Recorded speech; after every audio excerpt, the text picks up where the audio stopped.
Ration card নিয়ে খারাপ update. এবার রেশন কার্ড নিয়ে একটি খারাপ খবর দিল দিল্লি হাইকোর্ট। এবার থেকে রেশন কার্ডধারীরা আর এই সুবিধা পাবেন না। তাদের রেশন কার্ড থেকে কোটি কোটি মানুষের সমস্যা হবে এই নির্দেশে। তো রেশন কার্ড নিয়ে নতুন কি আপডেট দিল দিল্লি হাইকোর্ট দেখে নেব আজকের এই ভিডিওতে। কোন কোন সুবিধা থেকে আপনারা বঞ্চিত হবেন সেটাও জানতে পারবেন। তো ভিডিওটি শুরু থেকে শেষ পর্যন্ত অবশ্যই দেখবেন আর কমেন্ট বক্সে অবশ্যই জানাবেন বর্তমানে আপনার কাছে কোন ক্যাটাগরির রেশন কার্ড রয়েছে।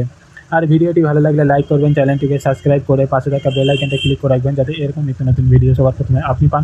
চলুন ভিডিও স্ক্রিনে যাওয়া যাক। দেখতে পাচ্ছেন রেশন কার্ড একটি ঠিকানার প্রমাণপত্র নয়, এটি ইস্যু হয় সামগ্রিক বিতরণের জন্য, রায় জানালো দিল্লি হাইকোর্ট।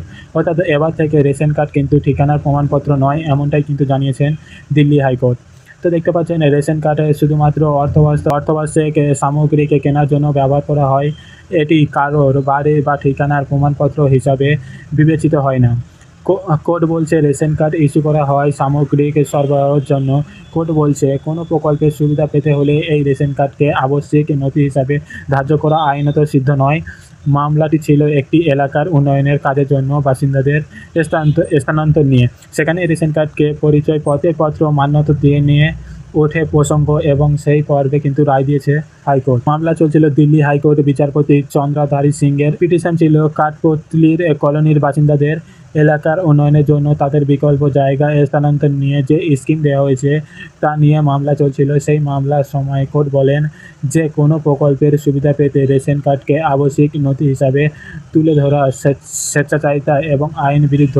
কোর্টের নির্দেশে বলা হয়েছে রেশন কার্ডের সংখ্যা অনুসারে একে ইস্যু করার উদ্দেশ্য হলো ন্যায্য মূল্যের দোকানগুলির মাধ্যমে প্রয়োজনীয় খাদ্য সামগ্রী বিতরণ করা। অতএব এটি কোনো কার্ড হোল্ডারদের ঠিকানার প্রমাণপত্র হতে পারে না।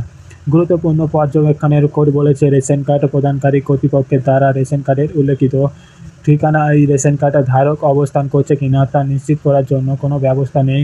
দিল্লি হাইকোর্টের পর্যবেক্ষণ বলছেন রেশন কার্ডের লক্ষ্য হলো এই দেশের নাগরিকদের ন্যায্য মূল্যের খাদ্যশস্য সরবরাহ করা নিশ্চিত করা। সুতরাং এটি ঠিকানা প্রমাণপত্রের একটি নির্ভরযোগ্য উৎস নয়, কারণ সুযোগটি পাবলিক ডিস্ট্রিবিউশন সিস্টেমের মাধ্যমে খাদ্য সামগ্রিক বিতরণের মধ্যে সীমাবদ্ধ।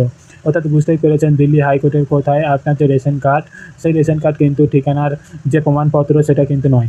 আপনারা হয়তো প্রত্যেকেই জানেন বর্তমানে কিন্তু বিভিন্ন ডকুমেন্টস আপলোডের সময় যখন পিওএ অর্থাৎ প্রুফ অফ অ্যাড্রেসে কিন্তু আমরা রেশন কার্ডকে দিয়ে থাকি, অর্থাৎ আমাদের অ্যাড্রেসের প্রমাণের জন্য রেশন কার্ডকে দিয়ে থাকি। কিন্তু বর্তমানে দিল্লি হাইকোর্ট জানাচ্ছে যে রেশন কার্ড কিন্তু কোনো রকম আপনার যে ঠিকানা সেই ঠিকানার প্রমাণপত্র কিন্তু রেশন কার্ড নয় এটা। এবং বর্তমানে কিন্তু এটা যদি প্রকল্পের আপনারা যে রেশন কার্ড আপনাদের ঠিকানা হিসাবে আপলোড করেন তাহলে কিন্তু আপনারা যে প্রকল্পে আপলোড করেছেন সেই প্রকল্প থেকে আপনারা কিন্তু বঞ্চিত হতে পারেন, এটা কিন্তু আপনারা জেনে রাখুন। তো এই নিয়ে পরবর্তী সময়ে যে কোনো আপডেট আসলে যদি কোনো রকম গুরুত্বপূর্ণ আরও এর থেকে বেশি গুরুত্বপূর্ণ আপডেট আসে অবশ্যই আপনাদেরকে জানিয়ে দেবো। তো সেই জন্য চ্যানেলটিকে অবশ্যই সাবস্ক্রাইব করে রাখবেন এন্ড পাশে থাকা বেল আইকনটা ক্লিক করে রাখবেন যাতে এরকম নিত্য নতুন ভিডিও সবার প্রথমে আপনি পান। যারা আগে থেকে চ্যানেলটিকে সাবস্ক্রাইব করে রেখেছেন তাদেরকে অসংখ্য ধন্যবাদ। তো ভিডিওটা thank you for watching video.